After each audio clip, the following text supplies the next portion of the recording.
अयोध्यास्थित प्रभू श्रीरामचंद्र यांच्या मूर्ती प्राणप्रतिष्ठा सोहळ्यानिमित्त सोमवारी वीरशैव कक्कुया समाज, वीरशैव हरळया समाज व शुभमंगल नवरात्र महोत्सव मंडळ यांच्या संयुक्त विद्यमानं भवानीपेठ ढोरगल्ली येथे मोठ्या श्रद्धापूर्वक दीपोत्सव साजरा करण्यात आला। प्रारंभी समाजातील बंधू भगिनींनी आपल्या हाती श्रीफळ घेऊन महाआरती व महापूजा केली। प्रभू श्रीरामांचा जयघोष करण्यात आला।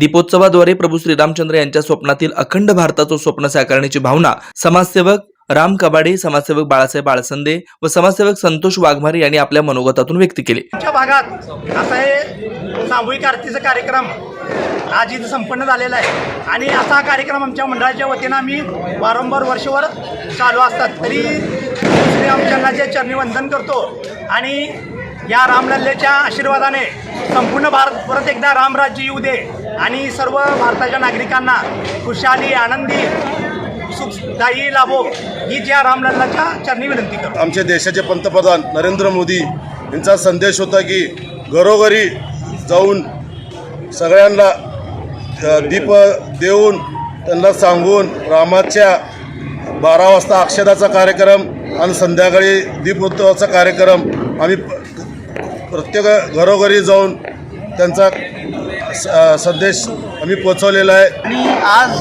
खरंच रामलल्लाच्या स्थापनेमुळेच आज सगळीकडे जल्लोष आणि उत्सवाचं वातावरण आहे। त्या निमित्तानं आम्ही आमच्या भागामध्ये प्रत्येक घरोघरी जाऊन अक्षदा सोहळ्याचं निमंत्रण केलं होतं। त्यानंतर आम्ही संध्याकाळी आरती करून दीप उत्सव करून आम्ही प्रत्येकानं महाप्रसाद वाटप करतोय।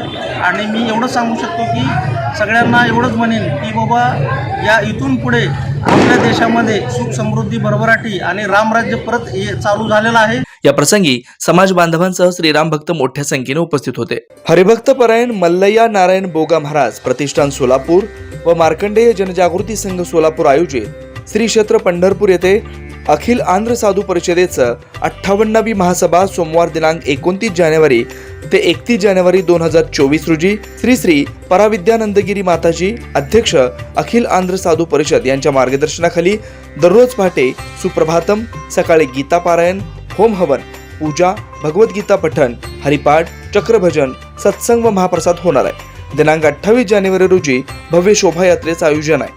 या धार्मिक कार्यक्रमास सद्गुरू श्री गहिनीनाथ महाराज औसेकर सह अध्यक्ष श्री विठ्ठल रुक्मिणी मंदिर समिती पंढरपूर, सद्गुरू श्री ब्रह्मश्री शिवपुत्र महास्वामीजी, श्री श्री श्री बसवारूढ महास्वामीजी मठ ट्रस्ट सोलापूर यांची विशेष उपस्थिती लाभणार आहे। या धार्मिक कार्यक्रमास अन्नदान सेवा कार्यक्रम व देणगी स्वरूपात स्वीकारले जातील। आपले विनीत श्री मार्कंडेय जनजागृती संघ, संपर्क किशोर व्यंकटगिरी 9552 2186 41।